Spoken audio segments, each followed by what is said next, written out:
Salut à toutes et bienvenue une fois de plus sur cette nouvelle vidéo. J'espère que vous allez bien les amis, j'espère que vous vous portez bien et on se revoit aujourd'hui pour un nouveau numéro intéressant comme toujours. Mais avant, je vais vous inviter à vous abonner à la chaîne. Abonnez-vous sur WannaTech car on y fait quotidiennement des astuces informatiques sur comment est-ce que vous pouvez utiliser au mieux l'outil informatique au quotidien. N'hésitez pas les amis, abonnez-vous à la chaîne. Alors pour la vidéo d'aujourd'hui les amis, on va voir ensemble quels sont les critères, quelles sont les caractéristiques que vous devez vérifier au préalable avant d'acquérir un téléphone, que ce soit Android, iPhone ou n'importe quelle marque. On va voir ensemble les critères les plus importants à vérifier au préalable. Alors, sans plus tarder, on va directement commencer par le premier critère qu'est la RAM. Alors, pourquoi est-ce que la RAM, une RAM importante, est une RAM avec une grande capacité est importante pour votre téléphone?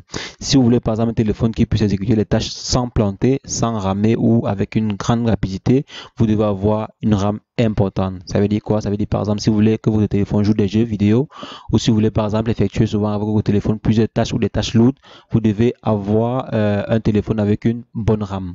Supposons par exemple que vous aimez jouer des jeux ou supposons par exemple que vous aimez travailler sur des fichiers comme sur des applications de trading par exemple, des applications qui demandent des grandes ressources, vous devez avoir une RAM importante. Disons, moi je conseillerais pour ceux qui par exemple, je dis juste comme ça, pour ceux qui par exemple aiment jouer des jeux vidéo, disons déjà comme Tekken ou des jeux un peu lourds là ou un peu gourmands, vous devez avoir disons un téléphone avec une RAM de 2 Go en montant, 2 Go, 3 Go, ce serait l'idéal, 4 Go également. Et maintenant, qui dit RAM dit forcément processeur à côté parce que la RAM, lui, prend les tâches et l'envoie au processeur.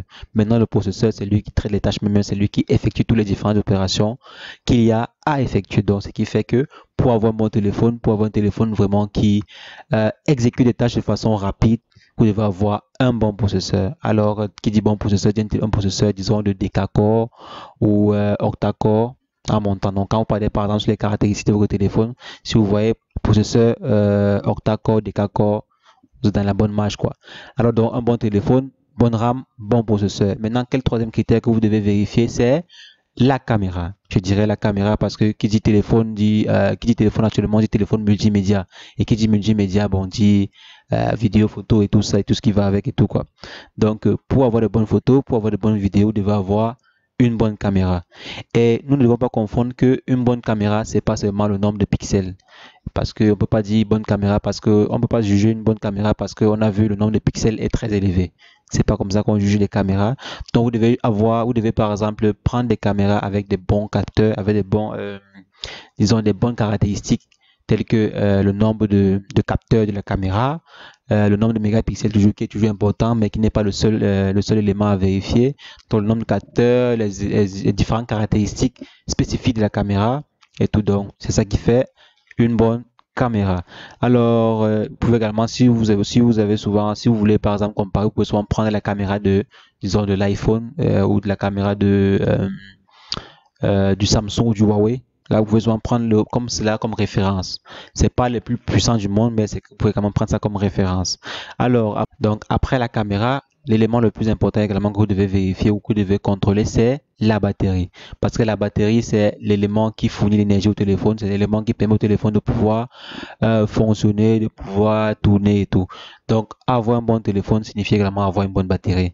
Et pour avoir une bonne batterie, il faut vérifier que votre téléphone, au préalablement, vous devez vérifier que vous avez une batterie qui vous permet de, par exemple, faire une journée ou qui, par exemple, vous permet de quitter du parti au travail le matin et de rentrer le soir avant de charger le téléphone. Disons, pas que le téléphone, vous chargez le téléphone à 6 heures et à 12 heures, le téléphone est déchargé. Ça, c'est pas un bon, je dirais, c'est pas l'idéal, quoi. Donc, vous devez avoir un téléphone, et qui dit bon téléphone avec bonne batterie, doit avoir une batterie d'au moins 3000 mAh. 3000 mAh en montant. 3000 mAh, 4000 mAh, 5000 mAh et tout. Donc, si vous avez un téléphone, si vous voulez un bon téléphone avec une bonne capacité qui va par exemple permettre de faire, disons, un jour ou 2 jours, vous devez prendre minimum 3000 mAh en montant. Alors, après la batterie, quel est l'élément le plus important que nous devons vérifier lorsqu'on va acheter par exemple un nouveau téléphone? Nous devons vérifier également le type de réseau que le téléphone prend. Ah oui, c'est surprenant. Pourquoi le type de réseau? Parce qu'en fait, il y a des téléphones qui ne supportent pas. C'est vrai que la majeure partie des téléphones supportent la 4G, 3G ou LTE et tout. Mais vous devez vérifier que votre téléphone à vous supporte tous les différents types de réseaux, je dirais, opérationnels dans votre pays. Donc, supposons par exemple dans mon pays, il y a la LTE, il y a la 4G, il y a la 3G, il y a la 2G et tout. Vous devez être sûr que votre téléphone à vous puisse supporter tous ces différents types de réseaux. Si possible, la 5G, comme par exemple le prochain Samsung qui va sortir, pourra supporter la 5G et tout. Donc, vous devez également prendre en compte cela. Et si la 5G va apparaître dans votre pays ou et tout, vous devez prendre en compte cela parce que supposons que vous avez un téléphone vous avez par exemple votre opérateur dans votre pays qui désirait implémenter la 5G. Et supposons que vous voulez acheter un téléphone maintenant, vous voyez que l'idéal serait d'acheter un téléphone qui puisse supporter la 5G et tout. Donc, c'est toujours un bon critère à vérifier et à prendre en compte. Alors, un autre critère très important quand vous voulez acheter votre téléphone, c'est le disque dur, la capacité de stockage interne de votre téléphone. Donc, pour pouvoir avoir un bon téléphone également, il faudrait avoir une bonne capacité de stockage. C'est vrai également qu'il y a toujours les possibilités de pouvoir étendre cette capacité de stockage, mais c'est toujours bien d'avoir une capacité de stockage interne importante. Donc, on va par exemple prendre un téléphone qui a 16 Go pardon, de capacité interne, 64, 32 Go en montant. Serait l'idéal. Donc, si vous avez par exemple un téléphone avec 32 Go, 64 Go, c'est toujours bien. C'est pas pour dire que 16 Go, c'est pas bien. 16 Go, c'est toujours bien, mais ça va dépendre de comment est-ce que vous allez utiliser votre téléphone. Si vous allez utiliser votre téléphone pour suivre les sons, pour suivre, je sais pas tout, installer les applications qui ont du volume et tout, vous voyez que 16 Go serait un peu petit. C'est vrai que vous allez pouvoir par exemple mettre une carte mémoire à l'intérieur et tout.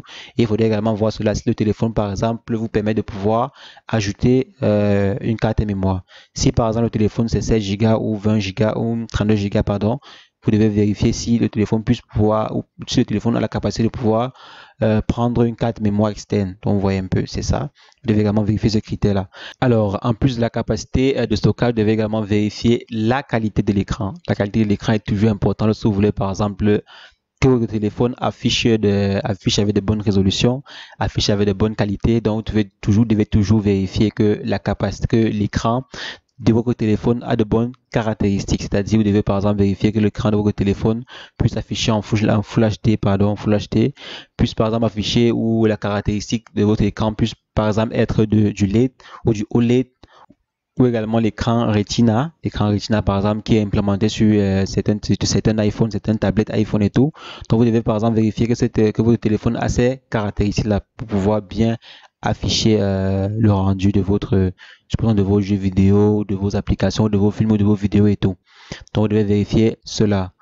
Et maintenant, l'avant-dernier critère important que vous devez vérifier lorsque vous voulez acheter un téléphone, c'est les technologies additionnelles. Par exemple, si votre téléphone a des capteurs spéciaux, si votre téléphone a par exemple la technologie NFC pour pouvoir faire des paiements à contact rapproché et ce genre de technologie. Donc, vous allez par exemple voir si votre téléphone permet de envoyer des fichiers juste en faisant des gestes. Si par exemple votre téléphone peut faire la recharge rapide, si votre téléphone a la capacité de pouvoir charger juste en déposant le téléphone sur son boîtier de charge, il y a des téléphones comme ça, comme les récents Samsung et tout. Si par exemple votre téléphone peut transférer la charge, ça sont les technologies additionnelles. Donc vous devez par exemple vérifier ça, toutes les différentes options additionnelles que votre téléphone dispose quoi. Donc ces technologies également sont souvent très importantes quand vous voulez utiliser vraiment le téléphone à fond. C'est très pratique quoi, très pratique d'avoir un téléphone avec de bonnes caractéristiques, avec de bonnes technologies additionnelles. Alors le dernier critère qu'on doit vérifier c'est la marque du téléphone. Donc on doit toujours vérifier la marque du téléphone pour être sûr qu'on n'est pas en train de prendre une copie ou on n'est pas en train de prendre un téléphone fantôme qui n'existe pas ou qu'on ne connaît pas d'où ça sort. Parce que un téléphone qui a une bonne marque ou un téléphone qui a une marque a toujours au moins une autorité, a toujours au moins, je dirais, une image à préserver. Donc, avoir un téléphone, si par exemple vous voulez prendre un téléphone, n'allez pas prendre, si par exemple vous prenez un téléphone qui a toutes ces caractéristiques ici, mais qui n'a aucune marque. Ça sera juste, je dirais, un téléphone qui a été fabriqué, et vous n'aurez pas une garantie propre.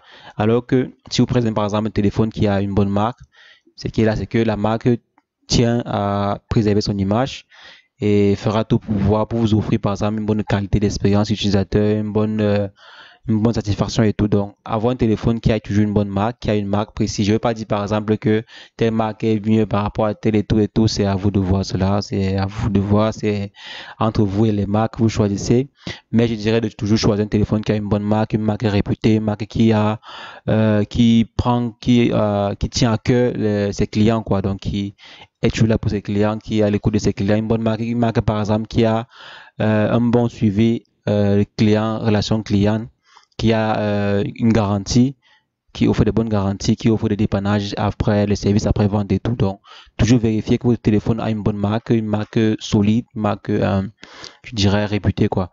Alors, sans plus tarder, c'est tout ce que je voulais partager avec vous aujourd'hui par rapport aux différents critères que vous devez vérifier. Je pense que si vous tenez compte de tous ces critères avant de prendre votre téléphone, la probabilité que votre téléphone vous déçoive sera très faible, très faible, parce que vous aurez choisi un téléphone à la hauteur de votre attente, quoi. Un téléphone pour effectuer vos tâches quotidiennes et tout, quoi.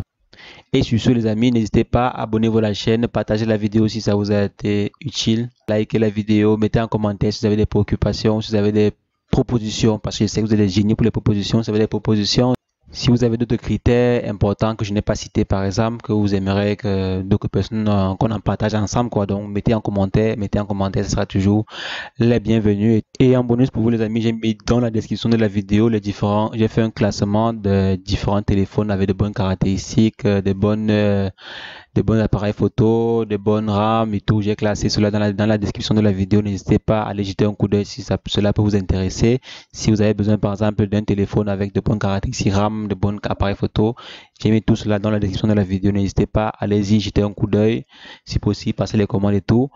Sur ce, les amis, on se voit demain pour une prochaine vidéo. Portez-vous bien. Ciao, ciao. Peace.